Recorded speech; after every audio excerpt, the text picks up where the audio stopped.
What's going on, Unfazed crew? So this is a video I've been thinking about making for the past few weeks, and I've just kind of been procrastinating. I don't know. It felt like something I really wanted to do perfectly, and I've kind of been overthinking it, and then I kind of just let it sit on the back burner for a little too long.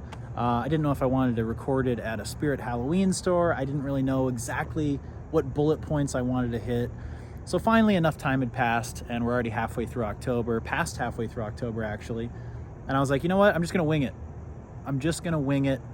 I'm gonna put out a video and talk about why Halloween doesn't feel the way that it used to, and try to capture some of the essence of what it used to feel like when we were kids, even if that's just through stories, even if that's just through memories. I want to try to capture the essence as much as I can for this Halloween season. So a lot of people say, well, Halloween doesn't feel the way it used to feel when we were kids because we're not kids anymore. Fair point. But I think it's something more. I think it's more than just us being adults now. I think a big part of it is that they're shoving the season down our throats way too early, and it's overly commercialized. Bear with me on this. Back when we were kids, at least back when I was a kid, Halloween was in October. Maybe you'd get a little spillover into late September, I'll give you that. But pretty much it was really kind of contained to the month of October. And that was special. It made it a little more magical, it made it a little more rare. Now, Spirit Halloween stores open up July 31st. You have Halloween stores open and candy and all these displays and stuff in Target and Walmart and places like that. Late July, all of August, all of September, all of October, and then in September they're also shoving Christmas trees and Santas up your ass the same time they have Halloween decorations up. I think, especially with 2020, they got scared that they weren't going to make any money, so they started panicking and putting these things out way, way, way too early. And I think that's a mistake. I think it's taking away from the rareness of the season, and it's making it obviously a bit more overly commercialized, and it's just, I don't know, around a little too much. You're getting too much of a good thing, but kind of a cheapened version of it. I think that's one of the problems nowadays, for sure. Number two, temperature. Now, I don't know if this is just here. I'm sure if you guys live in Montana or Maine or Oregon or something, it's probably a completely different situation, or up in Canada. But here in Phoenix, when I was a kid, I remember the Halloween season being pretty cool, temperature-wise. It would actually get cold at night. The last 10, 15 years, it's been hotter than hell. And Phoenix always gets hot, obviously, but usually it cools down in October. I feel like the last 10, 15 years, it's just been hot, and it doesn't really cool down until late October. Last year, for example, it didn't cool down until Halloween night. Like literally October 31st is when it finally cooled down. And that was ridiculous. The year before, I remember sweating my ass off doing a Spirit Halloween vlog. It was like 95 degrees, October 20th or something like that. So the heat, that's something that definitely is a factor. Luckily this year, it's cooling down. I don't want to jinx it, but there's a little chill in the air right now. Last night, it was actually cold. I put on a hoodie. It's also been more rainy. There's been a lot more rain than I've remembered in the last like 15 years. I don't think we've had this rainy of an October in a very long time, at least in Arizona. So that's nice. It's kind of setting the mood a little bit better this year, and I think we're gonna have a pretty damn good Halloween this year because the mood is right. It's rainy, it's cooler, there's just a vibe out there, temperature-wise, that's gonna make it a little bit better. That's been missing for quite a few years. And also another thing this year that I think is gonna work in its favor, it seems like more people are getting in the spirit. I think more businesses are putting up Halloween decorations. Even Burger King. I guess they've always kind of done stuff for Halloween, but this year it seems like they're going a little harder. The Burger King near me was like really decked out with a lot of Halloween decorations and paintings on the window and stuff and cobwebs. And even the Taco Bell near me, a bunch of Halloween decorations. So that's fun. That's fun. Even the big businesses are getting into it. The fast food chains are getting back into it. Kind of like how they used to back in the 90s, early 2000s. And yeah, that's nice. And I'm noticing even smaller mom and pop shops are kind of embracing the Halloween season a little bit more. So that's nice. So I have hope for this year. I think the magic is still around, and I think it's coming back a little stronger than previous years. So that's nice. So making this video made me think about some of my favorite Halloween memories when I was a kid. And I tried to think back and remember my earliest Halloween memory. And I probably talked about this on a podcast in the past, but the first one that comes to mind is when I was probably about 3 or 4. I want to say about 4. That's when I started really like retaining a lot of memories. A lot of core memories were made when I was around 4. And I remember walking with my parents up to this house on our street, and it was real spooky looking. I mean, by today's standards, not really, but to a 4-year-old, terrifying and also fascinating. I remember walking up to this house, and they had like a purple light bulb and a fog machine. At least I remember fog. Maybe that's just my mind wanting there to be fog. But I remember walking up, and a bunch of cobwebs, and this guy came out dressed as a wizard. He had a real long beard and the wizard hat and the robe. It was like this sparkling silver robe. And I was like super freaked out by this wizard. You know, as a kid, how some things are just terrifying. This wizard like really freaked me out, but at the same time, like I couldn't look away. You know, I was amazed. I was in awe. And I walked up, trick or treat, and I remember he gave these chocolate-covered eyeballs, like these chocolate-covered candies that had caramel on the inside that were wrapped in foil that looked like eyeballs. And I remember him giving me a handful of those. And he didn't do anything scary, you know, he just gave me candy. But like in my mind, it was like terrifying, but also exciting, you know? So that's my earliest trick-or-treating memory. And something else that I really, really loved when I was a kid was Party City.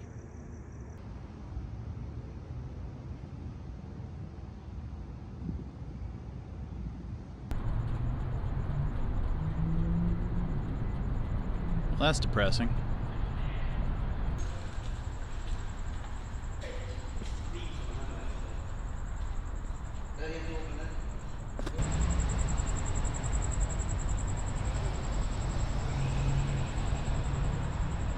Boot barn. All right, I'm standing outside of a boot barn that's under construction, soon to open.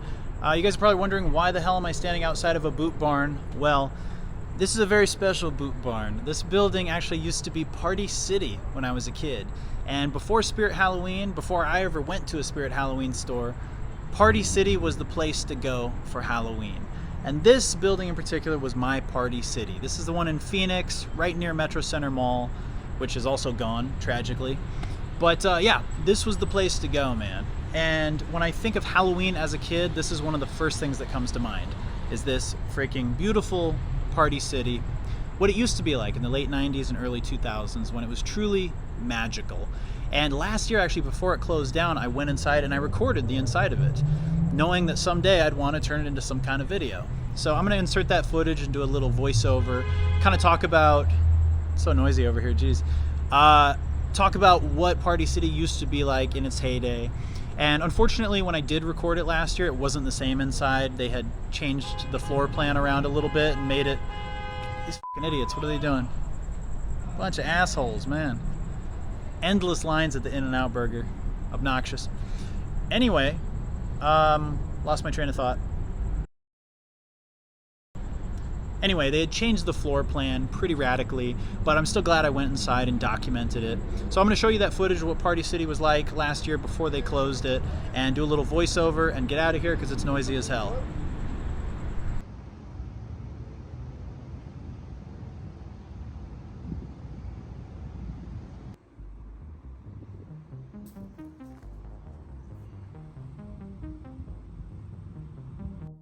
All right, let me give you a little guided tour of the now defunct Party City. This area right here had been changed, but when I was a kid, you'd walk in through the first set of doors, then there would be a second door that you'd walk through right here. You'd walk forward, and I remember stepping on some kind of mat every year that would trigger an animatronic, or a witch laugh, or the sound of thunder off in the distance. It was pretty cool, but it pretty much looked the same otherwise. When you'd walk in here, you'd have the different animatronics and the different costumes and the different props. So that was pretty much the same.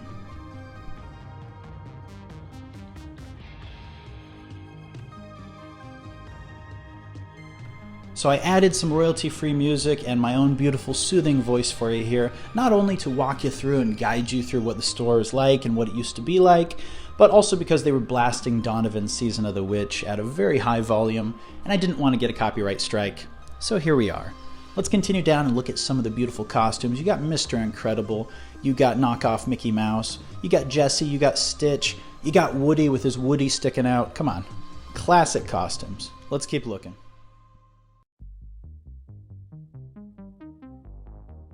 Looks like they got a white Urkel costume there. Very nice, very nice. Classic.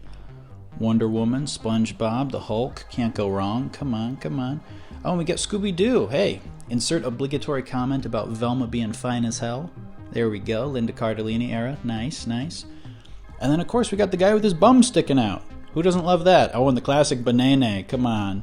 Classic banana, hot dog, chicken, the alien. Come on. Classic. Alright, this right here takes me back to being a kid. You got the ghost face masks, you got Michael Myers, you got Jason, you got Freddy, you got a little Chucky costume there. Classic. And I'm sure this year will be just like when I was a kid. Shit ton of ghost face masks. Nothing changes in that regard. You're going to see the same costumes recycled. And you know what? I kind of like that. It's kind of comforting, you know? Oh, and we got sexy evil angel lady. Ooh. Ooh, and then we got Hot Chocolate Angel. Very sexy, very nice. Ooh, exotic.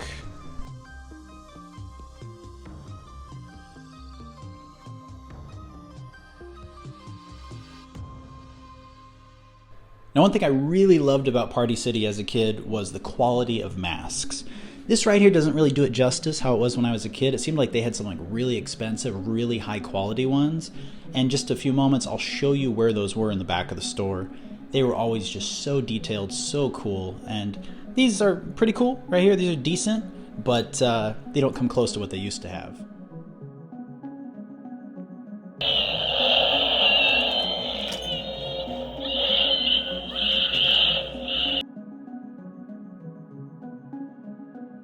Alright, so this area in the back corner is where they used to have the very high quality, detailed premium masks. A few that stand out in my memory from when I was a kid are a Venom mask, I remember, that was super detailed with a big rubbery tongue sticking out, and a Hellraiser pinhead mask that was pretty cool too. I wish they still had some of those up there to show you guys, but this is as good as it's gonna get. Unfortunately, we're left with a bunch of Dobie the House Elves and balloons, but you know, it's better than nothing. It's better than nothing. Glad we got to document it before it closed. And yeah, RIP Party City. I hope it comes back in some incarnation.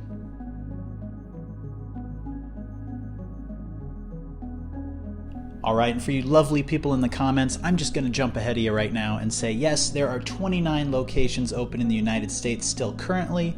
Subject to change, that's just as of the recording of this voiceover, and they still have an online presence right now and are apparently planning a brand revival. But we'll see, fingers crossed. Party City was amazing, absolutely fantastic. I was also thinking, making this video, about all the different costumes that I had when I was a kid, and I was thinking, I know there's some pictures. Like, I know for sure my parents took some pictures and probably a few videos, so I will have to track those down. I couldn't find any for this video, but I know there's some. Maybe next year. Maybe next year I'll add some pictures. But I was trying to think of all the Halloween costumes that I wore growing up. Obviously, when I was a little kid, I don't remember, but my mom said my first Halloween, I was a pumpkin. I was a baby pumpkin. The next year, I was a clown. The next year, I was Scarecrow from The Wizard of Oz. Not Batman, Wizard of Oz. I was 3, you know? And then when I was 4, I was Batman. No, I'm sorry, when I was 4, I was Spider-Man. When I was 5, I was Batman. When I was 6, I was a ninja. From that point on, I kind of get them mixed up. I'm not sure the years, but I know I was a ninja. I know I was the mummy one year. I think 3rd grade, I was the mummy, like the old-fashioned mummy. One year, I was a Grim Reaper. I remember having the big scythe. One year, I was the Terminator, which was pretty badass. I dressed up like the Terminator. Walked around with a toy shotgun. Couldn't do that today. Yeah, it was pretty cool. And then another year I was Jason. I remember dressing up as Jason, had the jumpsuit, had the hockey mask, and that was pretty awesome. And then the very last year I ever went trick-or-treating, where I dressed up as a kid, was I was a G.I. Joe. I dressed up like an army guy with the face paint, army hat, all that. And I thought I was pretty cool. And yeah, that was the last year I went trick-or-treating. And then I still wanted to like do fun stuff around Halloween, but before I got into like partying or anything like that, you know, from like 12 to like 16, I remember making the entryway into a haunted entryway. And some of my friends would come over and we'd scare people, and I'd dress up like Jason again and stand in the flower bed and scare trick-or-treaters. And we did that for quite a few years, and that was pretty fun. That was pretty freaking awesome. Another big component is scary movies. That's something that's never really gone away. People love their scary movies. They'll watch them year-round. They're still big box office draws. I watch scary movies year-round, just something I like. But I think back in the day it was a little bit different because you would have Halloween specials, you would have Simpsons Treehouse of Horror episodes, you would have these kind of events that would be advertised on TV, you would have Halloween themed commercials. That's something that we don't get anymore. Most people are just streaming now, so you don't really watch regular TV that much at all. So I think that's a component that's missing. The Halloween specials, the feeling of thousands of people watching the same thing at the same time, that's pretty much gone. And like I said, the Halloween commercials, that's gone. That's something from a bygone era. But people still watch scary movies all the time. People are still keeping that spirit alive around the Halloween season, and some people year-round. So I don't think that's totally gone. Just the way they get the content has changed, you know? Another reason why I think the Halloween season hasn't really felt like Halloween in the past few years, besides us being adults, is I feel like a lot of kids haven't been trick-or-treating. Last year I had to work. I got off work kind of late. I didn't see any trick-or-treaters on my way home. I got off at like 9 o'clock. So unless they're doing a Freaks and Geeks thing and trick-or-treating in the daytime, like a bunch of weirdos, I didn't see any kids trick-or-treating. That was kind of bizarre. That was kind of strange. And the year before, don't remember any trick-or-treaters either, or just a few, just a couple. So I don't know. I guess it just depends on the neighborhood you live in. You know, if you live in some, you know, Haddonfield, Illinois type place, maybe there's a bunch of kids running around with pillowcases and trick-or-treat buckets, but not here. Not here. So I think maybe not as many kids trick-or-treating is something that's changing the vibe of Halloween. And like I said, us being adults is a factor, but I even asked my parents, who were adults when I was a kid, going trick-or-treating in the Halloween time, and they say it feels different. They say it feels drastically different than when I was a kid, and drastically different than when they were kids. So I think an element of it is growing up. An element is the changing of the eras, you know, the decades progressing. I think that's an element. You know, things don't feel the same as they did in the 90s or the early 2000s as they do now. Things definitely don't feel the same way they did in the 70s or the 80s or the 60s. So times change, right? I think that's a component as well. And I think just the overall communal aspect is huge as well. If you don't have a bunch of people putting up decorations in your neighborhood, you don't have any kids coming trick-or-treating to your door, that's going to impact the vibe as well. Now let's talk candy. Hallowaaan candy. Hallowaaan. That's what I like to call it. Hallowaaan. Man, when I was a kid, I remember having this bag that I used with Frankenstein on it for like 5 or 6 years. It was this purple bag with Frankenstein on it, and Frankenstein's head would glow in the dark. And I think it had a couple little ghost like stickers on it or something. And I used that thing for years, man. It was great. Yeah, and I remember getting candy and really plowing through the Reese's and the Butterfingers and the Kit Kats and the good chocolatey stuff first.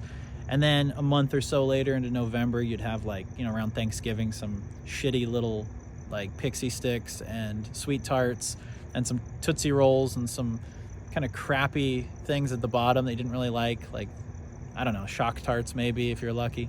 But I ate all the good chocolate stuff like early on. So love the candy. One thing I still love are the Reese's Pumpkins and Ghosts. Those are like fresher. They just taste better than regular Reese's. Those are awesome. I love those. Same thing around Christmas time. The ones that are like Christmas tree shaped. Those are awesome. Well, I know we've definitely mentioned this before, talked about it on a podcast. Emmett mentioned it recently on the Spirit Vlog. But 2020 was a wasted Halloween. Absolutely. I remember us walking around. It was me, Emmett, and his brother Max. We were walking around their neighborhood, and it was Halloween night. We had hung out. We had done a video. I think we did a podcast or something. And we walked around. I said, oh, let's go walk around. It was a big full moon or almost full moon, a nice chill in the air. It had like this nice crispy, you know, chilly, cold vibe. Not too cold, but just perfect. And it just felt like the perfect Halloween. There was like the perfect amount of moonlight. There were quite a few houses that still had decorations up, even though there were no kids trick-or-treating at all. And it was just such a sad waste of a Halloween. 2020 would have been perfect. And I think I'd have to go back. I think it fell on a Saturday night. Correct me if I'm wrong. It was like a Friday or Saturday night. And it was just such a waste. Well, let's see, if that was 2020, Sunday, Monday, Tuesday, Wednesday, I think. Yeah, I think it was on a Saturday night. But either way, whatever night it was like the perfect setting for Halloween. It was just so freaking tragic that there weren't any kids out trick-or-treating. We didn't see one kid trick-or-treating. So, yeah, that was the Halloween that got away. That was really a shame. But anyway, that's pretty much all I wanted to talk about, guys. I would love to hear some of your Halloween memories, some of your Hallowaaan memories. Drop them down below. Tell me about your first time trick-or-treating or your favorite Hallowaaan memory. And I have big hopes, high hopes for this freaking year, man. Like I said, it's cold in Arizona right now. Let's hope it stays that way. And I think more people are getting into the spirit. More people are wanting that Halloween energy, that classic Halloween energy.